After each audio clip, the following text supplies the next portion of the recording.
네, 오늘 하나님께서 저희들에게 주신 말씀은 여호수아서 7장 1절부터 5절까지의 말씀입니다.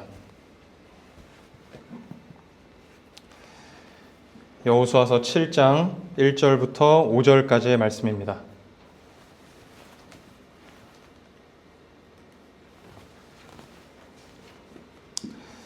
여호수아서 7장 1절부터 5절까지의 말씀을 제가 봉독하도록 하겠습니다. 하나님의 말씀을 들으시기 바랍니다. 이스라엘 자손들이 온전히 바친 물건으로 말미암아 범죄하였으니 이는 유다 지파 세라의 증손 삽디의 손자 갈미의 아들 아간이 온전히 바친 물건을 가졌음이라. 여호와께서 이스라엘 자손들에게 진노하시니라. 여호수아가 여리고에서 사람을 베델 동쪽 베다웬 곁에 있는 아이로 보내며 그들에게 말하여 이르되 올라가서 그 땅을 정탐하라 하매 그 사람들이 올라가서 아이를 정탐하고 여호수아에게로 돌아와 그에게 이르되 백성을 다 올라가게 하지 말고 2-3천 명만 올라가서 아이를 치게 하소서. 그들은 소수이니 모든 백성을 그리로 보내어 수고롭게 하지 마소서 하므로 백성 중 3천 명쯤 그리로 올라갔다가 아이 사람 앞에서 도망하니 아이 사람이 그들을 36명쯤 쳐 죽이고 성문 앞에서부터 스바림까지 쫓아가 내려가는 비탈에서 쳤으므로 백성의 마음이 녹아 물같이 된지라. 아멘. 이는 하나님의 말씀입니다.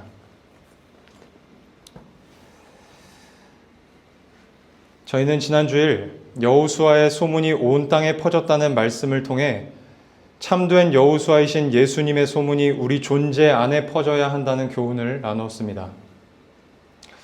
예수님의 소문이 우리 존재 안에 퍼진다는 말은 죄로 물든 우리 존재 곳곳에 우리의 말과 우리의 성품과 우리의 행동과 우리의 생각과 그리고 우리의 관계에 예수님이 새겨지는 것이라고, 복음의 능력으로 우리라는 존재가 변화되어지는 것이라고 말씀드렸습니다. 그러기 위해서는 예수님께서 성령의 능력으로 갈릴리에 가신 것처럼 성령의 능력을 힘입어야 한다라고 말씀드렸습니다. 우리라는 존재에 예수님의 소문이 나는 것, 예수님이 새겨지고 예수님을 닮고 예수의 제자로 살아가는 그 성화의 삶은 우리의 힘으로 하는 것이 결코 아닙니다. 우리의 상황과 조건으로 하는 것이 아닙니다. 그럼에도 불구하고 지난 한 주 내 상황과 조건을 핑계대며 살지 않으셨습니까? 너무 바빠서 말씀 읽을 시간, 기도할 시간이 없다고 핑계대지 않으셨습니까? 참고로 저희 지한이가 하루도 빠지지 않고 큐티를 했어요. 대단하죠? 저희들이 본받아야 됩니다.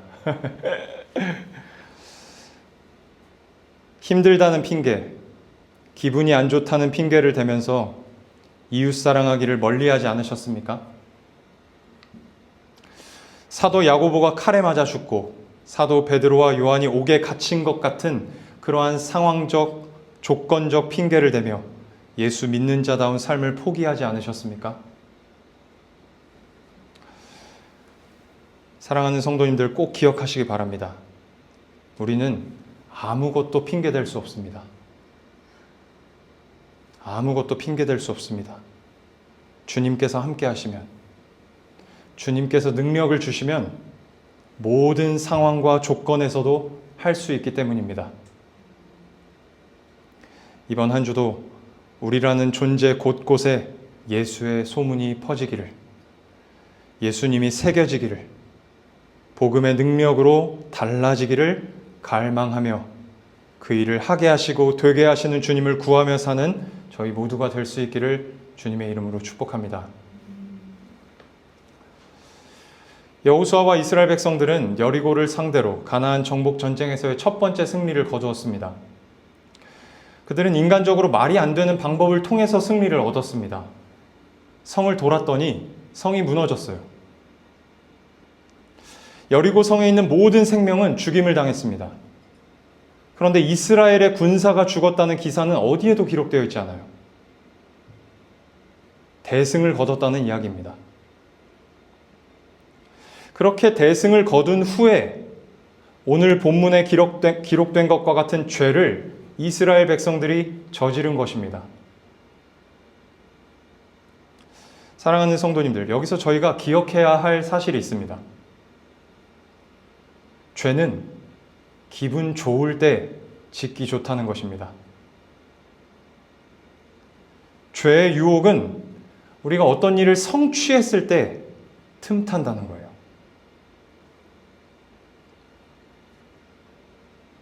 호사다마라는 사자성어가 있습니다.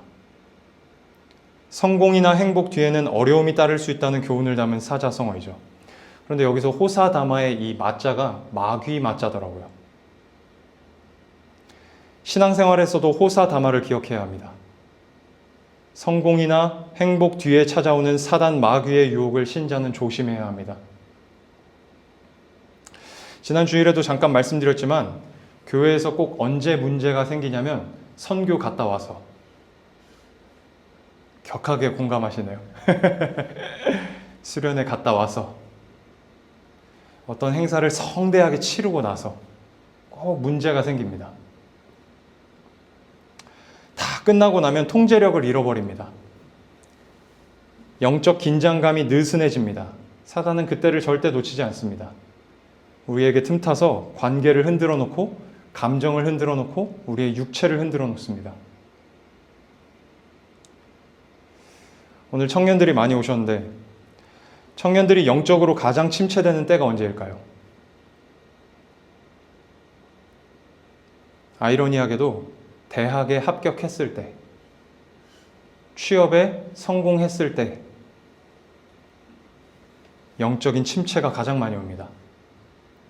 많은 청년들이 이렇게 기도하죠. 대학에 합격하게 해주시면, 취업하게 해주시면 내가 하나님을 위해 헌신하겠습니다. 그렇게 다짐하며 기도합니다. 그런데 오히려 영적 침체에 빠지는 거예요. 왜 그럴까요? 목표를 이루었다는 기쁨에 취해서 자신을 방탕에 내어주는 것입니다. 출근할 때보다 퇴근할 때, 퇴근했을 때 더 조심해야 합니다. 출근하면서부터 유튜브에 빠져 있는 사람 많지 않습니다. 그러나 퇴근하고 나서 유튜브나 인스타그램에 빠져 있는 사람은 굉장히 많습니다. 그 퇴근한 기쁨에 나 오늘 힘들었어. 나 이거 충분히 누려도 돼 라는 마음으로 몇 시간씩 스마트폰을 들여다보고 텔레비전을 보면서 자신을 방탕에 내어줍니다. 성경 읽을 시간, 기도할 시간은 없는데 그런 것을 할 시간은 충분하다는 것이 저희들의 영적 현실입니다. 오늘 본문의 이스라엘 백성들은 여리고를 상대로 대승을 거두고 난 다음에 넘어졌습니다. 이 사실을 신앙생활 가운데에서 꼭 기억하실 수 있기를 축복합니다. 대승을 거둔 여호수아와 이스라엘 백성들은 기세를 몰아서 아이성으로 진격합니다. 여리고 때와 마찬가지로 여호수아는 먼저 아이성에 정탐꾼을 보냅니다. 정탐을 마치고 돌아온 정탐꾼들이 여호수아에게 이렇게 보고를 합니다. 오늘 본문 3절입니다. 여호수아에게로 돌아와 그에게 이르되 백성을 다 올라가게 하지 말고 2-3천 명만 올라가서 아이를 치게 하소서. 그들은 소수이니 모든 백성을 그리로 보내어 수고롭게 하지 마소서. 정탐꾼들의 보고를 받은 여호수아는 그들의 말만 듣고 3천 명의 병사를 이끌고 아이성으로 올라갑니다. 그런데 어떻게 됐죠? 오늘 본문 5절입니다.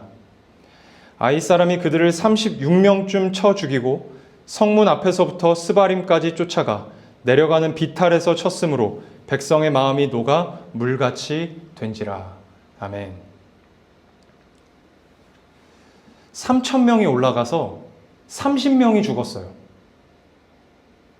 단 1%의 병력 손실이 있었을 뿐입니다. 전쟁에서 그 정도는 감수해야죠. 그런데 이스라엘 백성들의 마음이 녹아내렸어요. 100% 다 잃어버렸어요. 사기가 완전히 꺾여서 더 이상 싸울 수 없는 지경에 빠진 것입니다.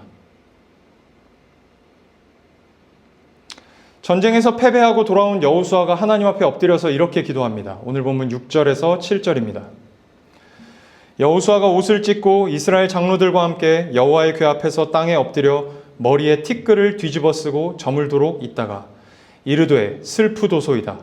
주 여호와여 어찌하여 이 백성을 인도하여 요단을 건너게 하시고 우리를 아모리 사람의 손에 넘겨 멸망시키려 하셨나이까. 우리가 요단 저쪽을 만족하게 여겨 거주하였다면 좋을 뻔하였나이다. 아멘. 지금 여호수아가 뭐 하고 있는 것입니까? 하나님을 원망하고 있는 거예요. 고작 이렇게 살게 하시려고 나를 여기까지 끌고 오신 것입니까?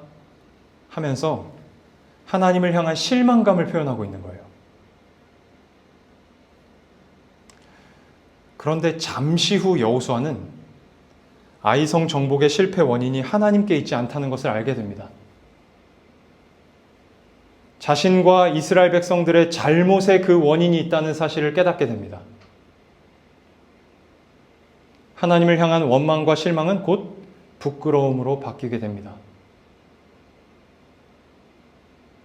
사랑하는 여러분, 자기 잘못 때문인지도 모르고 한 모자라고 형편없는 기도이지만 하나님 앞에 매달려 해결받아 보겠다는 여호수아의 간절한 기도, 여호수아의 간절한 외침을 신자는 본받아야 합니다.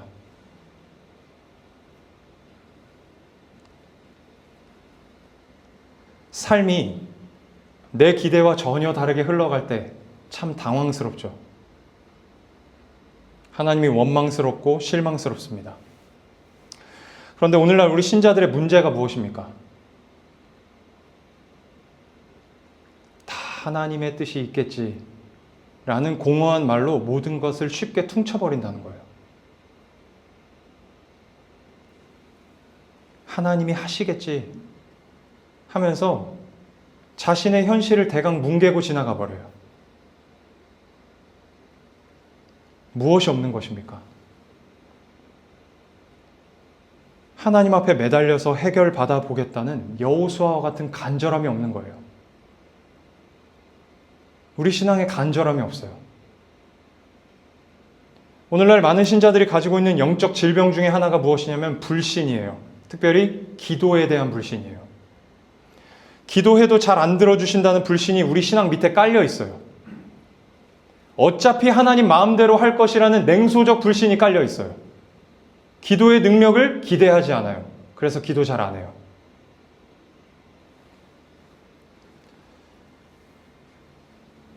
사랑하는 여러분, 오늘 본문의 여호수아와 같은 간절함과 처절함이 우리들 신앙에 있어야 될 줄로 믿습니다.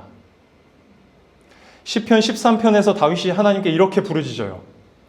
여호와여 어느 때까지니까? 나를 영원히 잊으시나이까? 주의 얼굴을 나에게서 어느 때까지 숨기시겠나이까? 지금 다윗이 뭐 하는 것입니까?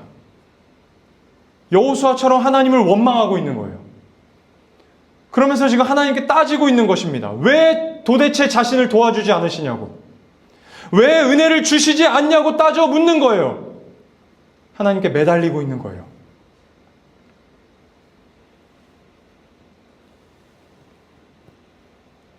신자는 뭣도 모르고 하나님께 따져 물을 수 있는 특권을 가진 자입니다. 그러니까 다 하나님의 뜻이 있겠지라는 공허한 말로 쉽게 퉁치지 마십시오. 하나님이 다 하시겠지, 그런 말로 납득되지 않는 현실을 대강 뭉개고 지나가지 마세요. 하나님 도대체 이게 뭡니까? 이유가 뭡니까? 도대체 뭐 어쩌자는 겁니까? 하나님이 해결하여 주십시오. 하나님이 내 인생 책임져 주십시오. 하나님이 해결하여 주십시오. 하나님이 해결해 주셔야만 합니다. 라며 여호수아처럼, 다윗처럼 따져 물으십시오. 따져 물을 수 있는 간절함이 우리 신앙에 있어야 될 줄로 믿습니다. 여러분, 원망 가득한 물음도 괜찮아요. 하나님께서 다 대답해 주십니다. 하나님께 매달려 처절하게 기도하는 신앙을 회복하는 우리 모두가 될 수 있기를 축복합니다. 여호수아가 옷을 찢고 재를 뒤집어 쓰고 하나님을 향한 원망과 실망에 가득 찬 기도를 올려드리자 하나님께서 이렇게 응답하십니다. 10절에서 12절 말씀입니다. 여호와께서 여호수아에게 이르시되 일어나라. 어찌하여 이렇게 엎드렸느냐. 이스라엘이 범죄하여 내가 그들에게 명령한 나의 언약을 어겼으며 또한 그들이 온전히 바친 물건을 가져가고 도둑질하며 속이고 그것을 그들의 물건들 가운데 두었느니라. 그러므로 이스라엘 자손들이 그들의 원수 앞에 능히 맞서지 못하고 그 앞에서 돌아섰나니 이는 그들도 온전히 바친 것이 됨이라. 그 온전히 바친 물건을 너희 중에서 멸하지 아니하면 내가 다시는 너희와 함께 있지 아니하리라. 아멘. 하나님께서 지금 무슨 말씀을 하시는 것입니까? 하나님께서 진멸하라고 하신 것을, 여리고성을 정복할 당시에 다 진멸하라고 하셨잖아요. 그 다 진멸하라고 하신 것을 누군가 진멸하지 않고 몰래 챙겼다는 거예요. 오늘 저희가 함께 읽은 본문 1절에 보니까 아간이라고 하는 자가 하나님께 바쳐야 할 것을 몰래 챙겼어요. 다음 주에 더 자세히 살펴보겠지만 굉장히 많은 것을 챙겼어요. 이 아간 때문에 아이성 전투에서 진 것이라고 말씀하시는 거예요. 그런데 성경을 자세히 보시면, 잘 보시면 잘못은 아간만 한 것이 아니라는 것을 알 수 있어요. 11절 말씀해 보면 잘못은 두 가지 내용입니다. 11절만 한번 띄워봐 주시겠습니까? 다음 페이지에, 11절 제가 읽겠습니다. 이스라엘이 범죄하여 내가 그들에게 명령한 나의 언약을 어겼으며 또한 그들이 온전히 바친 물건을 가져가고 도둑질하며 속이고 그것을 그들의 물건들 가운데 두었느니라. 자, 첫 번째 잘못이 무엇입니까? 내가 그들에게 명령한 나의 언약을 어겼다는 거예요. 그리고 두 번째 잘못이 아간의 잘못이죠. 이 아간의 죄에 대한 내용은 다음 주에 자세히 살펴보겠습니다. 그렇다면 이스라엘이 나의 언약을 어겼다는 말이 무슨 뜻일까요? 본격적인 가나안 전쟁에 앞서서 하나님이 이스라엘 백성들에게 할례를 행하게 하셨습니다. 이 할례는 언약의 표징이에요. 하나님과 이스라엘 백성들이 언약을 맺었다는 것을 보여주는 증거입니다. 이 할례는 하나님께서 아브라함에게 자식을 주겠다고 약속하시면서 창세기 17장에서 가장 먼저 시행하게 하신 거예요. 이것은 아브라함의 능력으로 자식을 낳는 것이 아니라 하나님이 하신다는 것을 약속하신 것이라고 말씀드렸어요. 네 능력으로 자식을 갖는 것이 아니라 내가 하는 거야 라는 것을 가르쳐 주시면서 할례를 명령하신 거예요. 하나님께서 가나안 정복 전쟁을 앞두고 있는 이스라엘 백성들에게 할례를 행하라고 하신 것은 이 약속으로 들어오게 하신 거예요. 내가 할 거야. 이 전쟁은 너희들이 하는 것이 아니라 내가 하는 거야.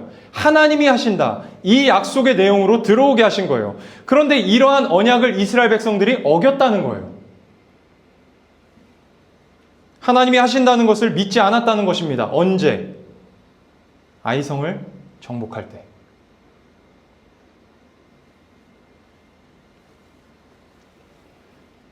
앞에서 나눈 것처럼 아이성을 정탐하고 돌아온 정탐꾼들은 소수의 병력으로도 충분히 아이성을 정복할 수 있다고 주장했어요. 이러한 주장 할 수 있죠. 그런데 이러한 주장과 별개로 여호수아는 하나님께 물었어야 했어요. 하나님의 음성을 기다렸어야 했습니다. 그런데 기다리지 않았죠. 정탐꾼들의 말만 듣고 3,000명의 군사를 데리고 아이성으로 진격했습니다. 하나님이 하신다는 것을 믿지 않고 자기들이 한 거예요.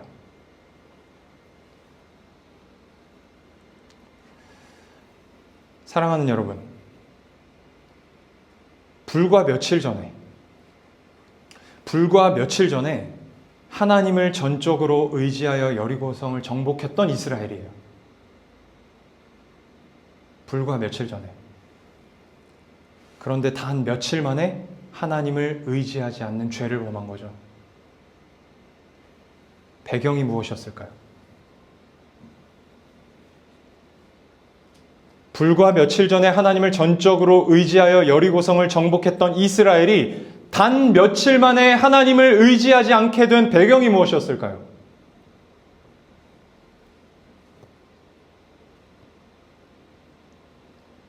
여리고성을 정복해 봤다는 거예요. 우리가 여리고성도 정복했는데 하물며 요만한 작은 성도 정복하지 못할까? 이 정도쯤이야 라고 생각한 것입니다. 무슨 말입니까? 여리고성을 정복한 경험이 그들을 교만하게 만들었다는 것입니다.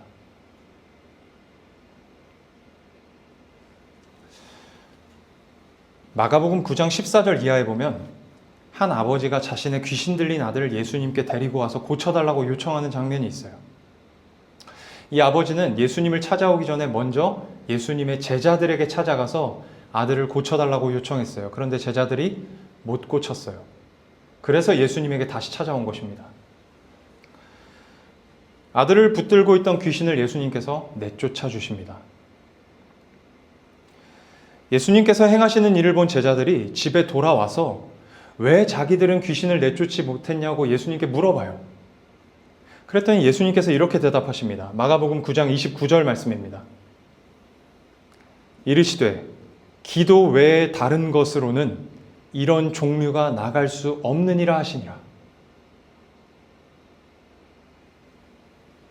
예수님께서 지금 무슨 말씀하시는 것입니까? 제자들이 기도하지 않았기 때문에 귀신을 못 내쫓았다는 거예요. 여러분, 기도하지 않았다는 말이 무슨 뜻일까요? 자기들이 하려고 했다는 거예요. 그렇다면 왜 제자들은 기도하지 않고 자기들 힘으로 귀신을 내쫓으려 했을까요? 귀신을 내쫓아 봤거든요. 마가복음 6장에 보면 예수님께서 제자들에게 귀신을 제어하는 능력을 주시고 둘씩 짝지어서 전도를 내보내시는 장면이 기록되어 있습니다. 이 장면에 보면 제자들이 각 지역에 가서 복음을 전하고 귀신을 내쫓고 병자들을 고치는 기적을 행해요. 한번 보겠습니다. 마가복음 6장 12절 13절입니다. 제자들이 나가서 회개하라 전파하고 많은 귀신을 쫓아내며 많은 병자에게 기름을 발라 고치더라. 이렇게 귀신을 내쫓아본 경험이 있었기 때문에 기도하지 않은 거예요. 귀신을 내쫓는 능력이 자기들에게 있다고 착각한 것입니다.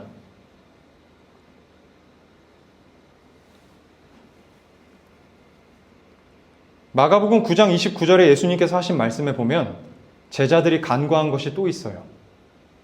예수님께서 이렇게 말씀하시죠. 기도 외에 다른 것으로는 이런 종류가 나갈 수 없느니라. 여러분, 이런 종류가 나갈 수 없다는 말이 무슨 뜻일까요?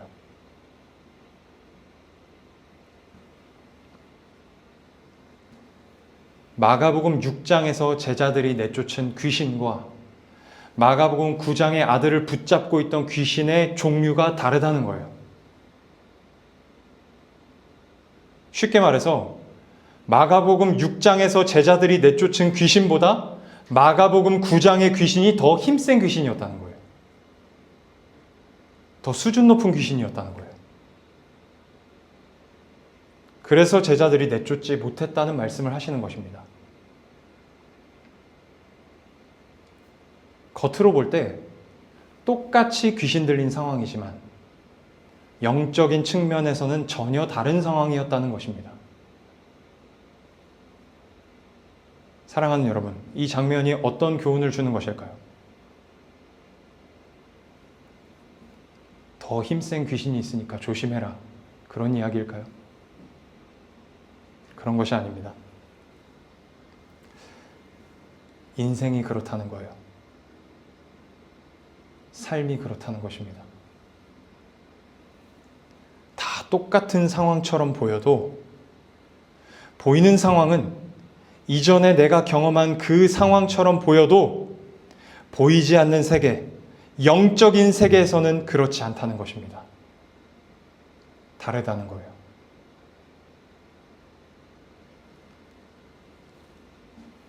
세상은 보이는 것이 전부가 아닙니다. 보이지 않는 세계가 분명히 존재하고 있고 보이는 세계보다 보이지 않는 세계가 더 큽니다. 그 보이지 않는 세계는 보이는 세계 속에 살아가고 있는 우리 인간이 어찌할 수 없는 영역이에요. 보이는 세계 속에 살아가고 있는 우리는 그 보이지 않는 세계를 향해서 손 뻗을 수 없고 손댈 수 없어요. 그 세계 속에서 무엇이 일어나고 있는지, 그 세계가 지금 어떻게 돌아가고 있는지 우리는 볼 수 없고 들을 수 없어요. 마치 더 힘센 귀신이라는 것을 몰랐던 제자들처럼 말입니다.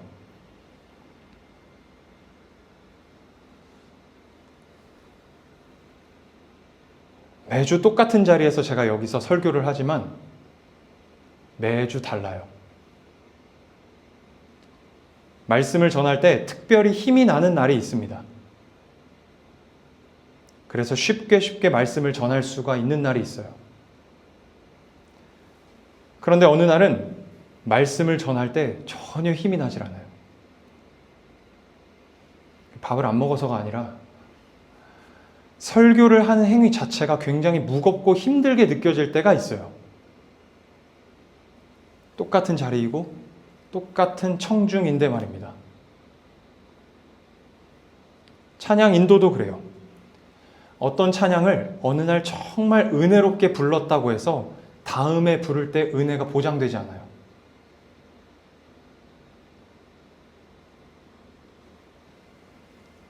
여러분, 삶이 그렇지 않습니까? 똑같은 일을 해도 어느 날은 쉽게 할 수 있는 반면에 어느 날은 너무 무겁고 힘이 들어요. 똑같은 사람을 대해도 어느 날은 천사 같고 어느 날은 사단 마귀 같아요. 사모님 왜 자꾸 저를 이렇게 째려보죠?